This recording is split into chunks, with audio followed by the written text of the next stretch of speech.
श्री हरि का 8वां अवतार श्री कृष्ण है, जिसे जगत गुरु कहा गया है। उन्होंने गीता जैसा ज्ञान भी दिया और माखन चुराना भी सिखाया। श्री कृष्ण ने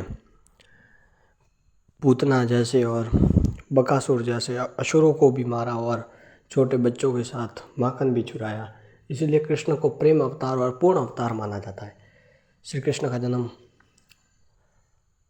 रात्रि को, अष्टमी की रात्रि को हुआ था। वह कारागार में जन्मे, फिर छोरी छोरी मथुरा से गोकुल गए और फिर चोरी करके माखन खाया और फिर चोरी करना सबको सिखलाया। श्री कृष्ण ही पूर्ण ब्रह्म थे। इसका उदाहरण भी उन्होंने गीता ज्ञान देते हुए कहा कि मैं ही ब्रह्मा, मैं ही विष्णु, मैं ही महेश, मुझ में अनागत काल, ये देख सारा ब्रह्मांड। श्री कृष्ण ने अनेक असुरों का वध किया। उन्होंने जन्मते ही 3 दिन के होते ही उन्होंने पूतना जैसी राक्षसी को मार दिया।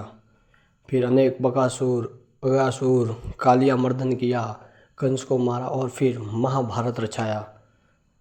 इसलिए जब बब्रिक को पूछा गया कि तुमने महाभारत के युद्ध में सबसे ज़्यादा महान योद्धा किसको देखा, तब उसने केवल यही कहा था कि मुझे कोई नहीं दिखा, मुझे केवल चक्र चलता दिखा था, क्योंकि ये सब श्री कृष्ण की माया थी और उनकी लीला थी। मगर श्री कृष्ण का एक और किरदार अच्छा था कि उन्होंने पांडवों को जिताकर भी श्राप खुद खाया था। और जब वह लास्ट में एक ऋषि के पास गए और वो भी उन्हें श्राप देने ही वाले थे, तब श्री कृष्ण ने कहा था कि वो काल ताप से परे है, वही ब्रह्मा, वही विष्णु, वही महेश हैं, वही अनादि पुरुष है, वही अक्षर और क्षर अक्षर से परे हैं, वही पुरुषोत्तम हैं, वही वेदों में जानने युक्त हैं। जय श्री कृष्ण।